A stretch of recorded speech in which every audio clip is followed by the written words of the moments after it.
warahmatullahi wabarakatuh. Selamat pagi semuanya. Alhamdulillah pada pagi hari ini kita masih diberikan kesempatan sehat sehingga kita masih bisa bertemu dan hari ini aku Rafita Rahma mau ngajak teman-teman semua buat belajar sedikit mengenai penampilan dan citra organisasi dari perspektif public relation. Oke, kalau kita ngomongin tentang penampilan dan citra, kaitannya yaitu pasti berhubungan juga dengan adanya reputasi. Nah, apa sih reputasi? Oke, jadi reputasi adalah serangkaian citra dan persepsi yang dihasilkan dari banyak pendapat yang berbeda tentang suatu hal.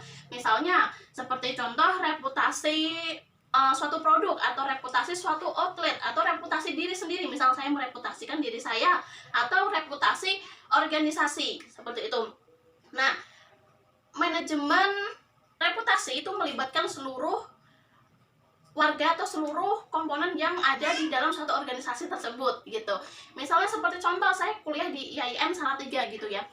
Saya juga membawa reputasi IAIN gitu. Semisal saya melakukan suatu tindakan yang tidak baik di luar sana, tapi kan tetap saya tercatat sebagai mahasiswa IAIN Salatiga gitu.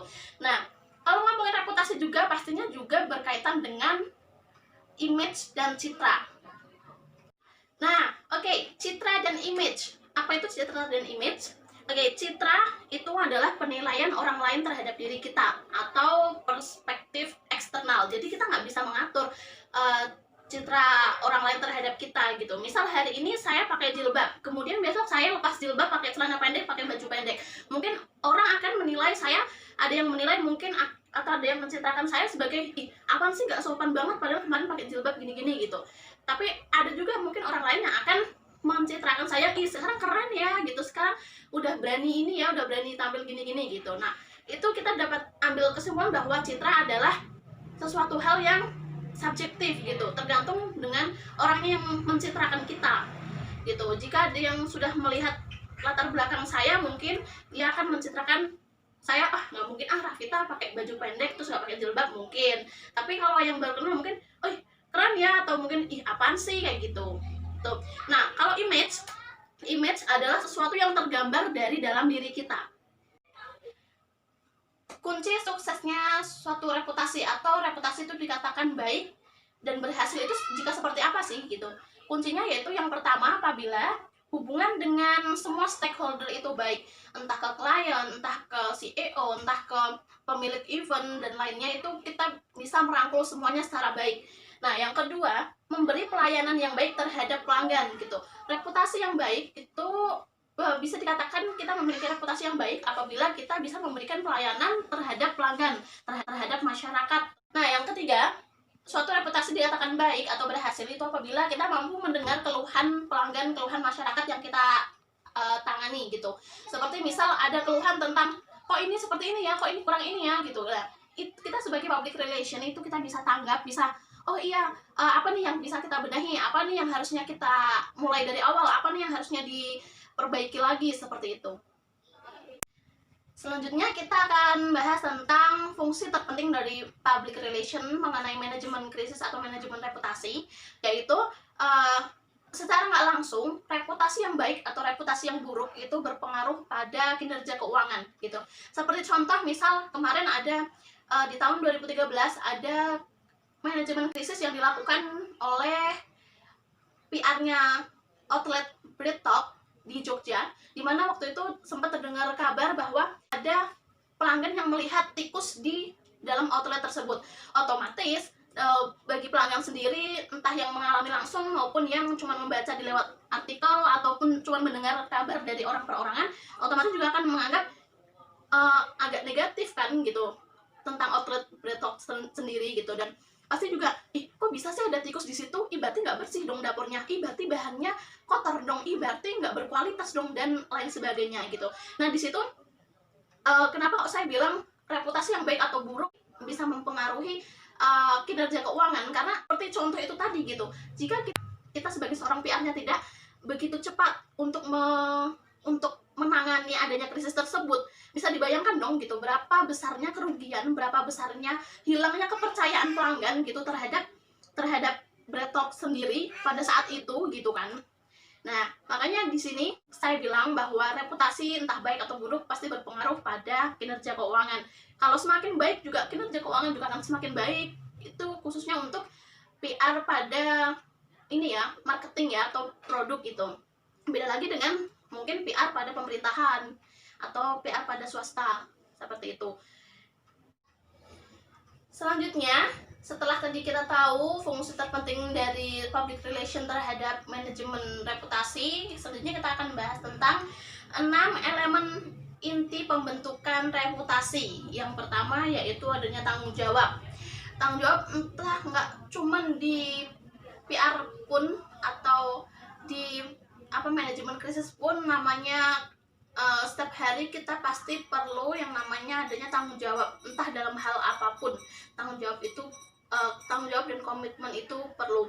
Dan yang kedua adanya komunikasi. Komunikasi bukan hanya secara fisik kita bisa menawarkan sesuatu, kita bisa menjelaskan sesuatu, tapi menjalin komunikasi itu seperti tadi terhadap stakeholder, terhadap mungkin bawahan kita atau terhadap teman sejawat.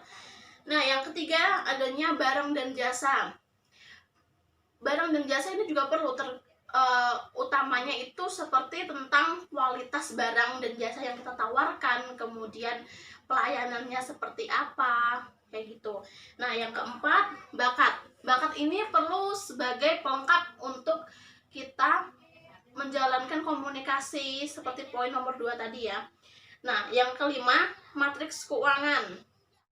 Nah, yang keenam yaitu kepemimpinan. Dimana ketika kita bisa memimpin atau memanajemen sesuatu dengan baik, tentunya juga pasti akan tercipta suatu kerjasama yang baik yang menghasilkan pada reputasi yang baik juga. Karena manajemen reputasi itu bukan cuman semata-mata hanya PR saja gitu yang andil terbesar, tapi semua dari masyarakat suatu organisasi tersebut, dari anggota organisasi tersebut, entah perusahaan, entah organisasi swasta dan lain sebagainya. Yang namanya manajemen reputasi itu adalah tugas bersama. Jadi ketika kita bisa melakukan kepemimpinan yang baik, kerjasama yang baik juga akan tercapai atau terwujud dan berdampak pada adanya reputasi yang baik. Profil perusahaan. Nah, profil perusahaan ini berkaitan dengan tadi yang namanya citra dan image. Jadi, ketika suatu perusahaan A mencitrakan dirinya dia mungkin CSR-nya bagus, kemudian mungkin peduli terhadap sosial, misal kayak seperti Aqua ya. Aqua dulu pernah punya program peduli terhadap air bersih seperti itu, peduli terhadap pengolahan sampah seperti itu. Nah, itu profil-profil perusahaan seperti itu yang menggambarkan gitu, yang bisa menggambarkan, oh iya nih perusahaan ini nih bagus nih gitu, perusahaan ini tuh concern terhadap ini nih gitu. Seperti juga misal perusahaan GTV, kita tahu ada program bedah rumah di mana di situ siapa sih yang masyarakat Indonesia yang nggak mikir, oh iya GTV tuh ini ya gitu, setiap hari duitnya tuh dari mana gitu kan, setiap hari peduli banget gitu, pasti ada tayangan bedah rumah di sini gitu kan. Nah, di situ makin mencitrakan GTV bahwa oh iya GTV itu memang peduli gitu, memang dia pemerhati terhadap mungkin masyarakat yang kurang mampu seperti itu. Nah, jadi dapat disimpulkan atau kita dapat ambil kesimpulan bahwa public relation itu bersifat spesifik dan bertanggung jawab atas bidang seperti media relation, kemudian seperti branding, kemudian seperti krisis manajemen. Nah, sedangkan yang manajemen krisis sendiri itu sebenarnya bukan cuma tugas dari seorang PR, namun dari semua masyarakat atau semua anggota organisasi tertentu atau ya organisasi itu sendiri gitu.